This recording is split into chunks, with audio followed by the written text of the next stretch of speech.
Welcome to one and all. Today I am presenting the topic Environment and Access to Justice. I am Dr. G. Shabir Ali, Head of the Department, LLM and Research Coordinator, VM Salgaonkar College of Law, Goa. Today the structure of presentation is as follows: learning objectives, introduction, protection of environment during British period, ancient period, and after independence, role of the state in environmental matters, evolution of new doctrines, access to justice under special enactments dealing with environment and concern. Learning objectives.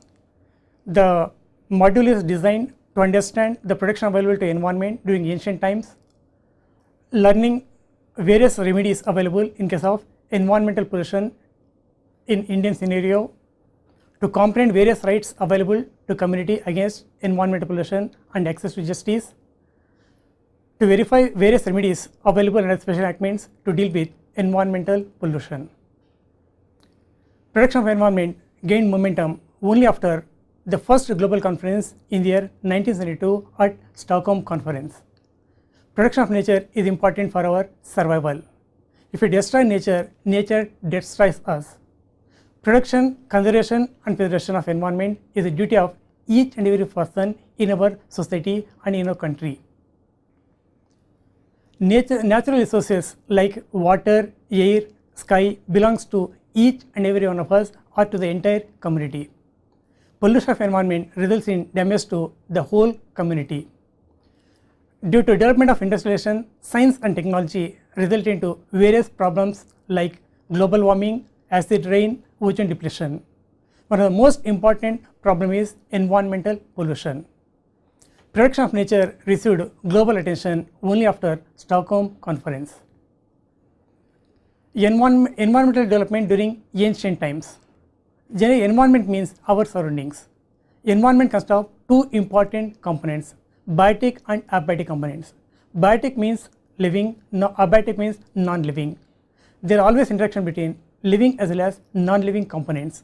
Change in one component results in change in other component. For example, if the population growth increases, definitely there are problems with respect to water, air and land. Protection of environment is not a new phenomenon in India.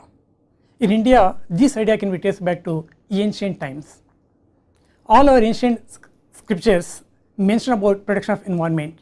Vedas, Puranas, Bible, Quran, all these ancient scriptures mentions about important and need for environmental protection. Jainism and Sikhism also mention about tolerance towards living things.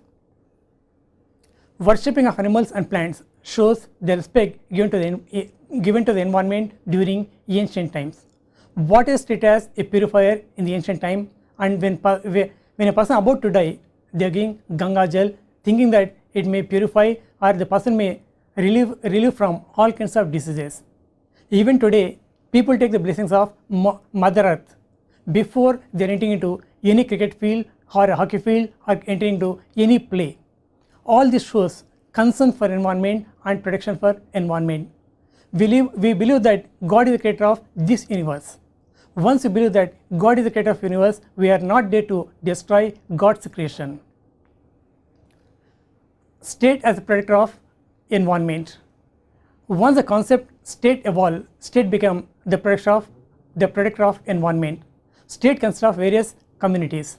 State is empowered to issue licenses, permission or consent to start any industry, project, plan or construction. No one can start any activity without the permission or consent of the state. Before giving consent, state should keep in mind the interest of the community. Consent given by the state results in any type of pollution which may cause damage or injury to the public. Community can avail a remedy against state action. Remedies are available under various enactments.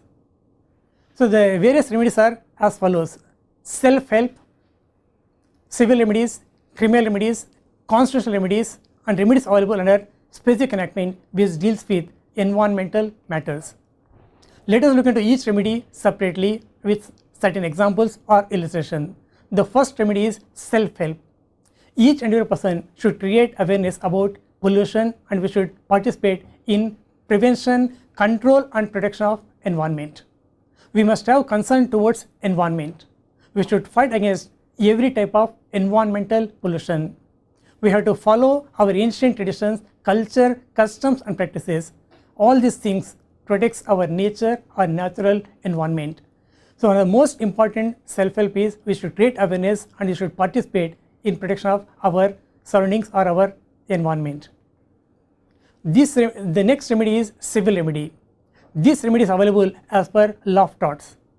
Law of torts is a law which is unwritten law and evolved mainly due to judicial pronouncements.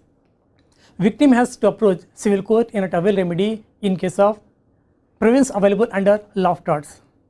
If any person violates any of the following provisions, victim can avail remedy by approaching a civil court under law of torts. The various provisions are under law of torts are nuisance, negligence, trespass, strict liability and absolute liability. Nuisance means unlawful interference with person's right or right available to the community. Again, nuisance is divided into two kinds, public nuisance and private nuisance. The second provision is negligence. Duty to take care. Any person failed to perform his duty, it results into any kind of pollution, he is liable on the grounds of negligence. Trespass. If any person enters into others' field or trespasses and throws his waste, he is liable for trespass and remedies available under law of torts. Strict liability is old concept and this concept came from the case Ryland versus Fletcher. Strict liability also talks about strict liability consists of various exceptions. The new concept came in the MC Mehta case, that is absolute liability. Under absolute liability, no limitations or no restrictions are available and every person who causes environmental damage is liable absolutely. So any person can avail the provisions under law of torts and he can avail remedy with respect to any kind of environmental problems. Under law of torts, the victim or affected person can avail any one of the following remedies. The first remedy is injunction. The court can order restraining the commission, repetition or continuation of any wrongful act or any kind of environmental pollution. For example, if neighbor enters in a land or discharges his dirty water into premises which is causing environmental pollution, you can take action before the court and court can grant or award injunctions. The second remedy before civil court is damages or compensation. Depends upon the loss suffered by the victim or the person who affected, the court will award damages and damages are always reasonable damages. The third remedy is specific restitution. The victim is entitled to recover the loss or damage. Whatever loss which is caused, whatever damage caused, it has to be rectified and has to keep it in the same place. The next important remedy is criminal remedy. Environmental pollution provisions are available under criminal law. If you refer to criminal law, there are two important enactments which deals with criminal law, Indian Penal Code 1860 and Criminal Procedure Code 1973. IPC mainly deals with various definitions and punishment with respect to various kinds of environmental pollution. CRPC provides procedure to be followed in case of environmental matters. Under IPC, various provisions like adulteration of food, adulteration of drugs, adulteration of drinks. Section 272 to 276 deals with food, drink and drug if they are adulterated and they may cause damage or injury to public. In such situation, the person can approach criminal court and he can avail the remedy. The remedy available before the criminal court is imprisonment as well as fine against the wrongdoer or the person who is accused in that case. The next important provision is public nuisance. So any person causes any damage or injury which is common to the public, he is liable under IPC and the person is liable for punishment. The punishment is fine which may extend up to 200 rupees. Causing damage or injury to any animals, again there are separate provisions available under IPC 1860. Beside this, IPC also mainly deals with two important kinds of pollution, water and air contamination. Any person fouls water or causes contamination of air is liable as per IPC under IPC made in the year 1860. So, even though this is one of the very old enactment, this enactment itself consists of various provisions dealing with environmental protection and pollution, and it provides remedies in such situation.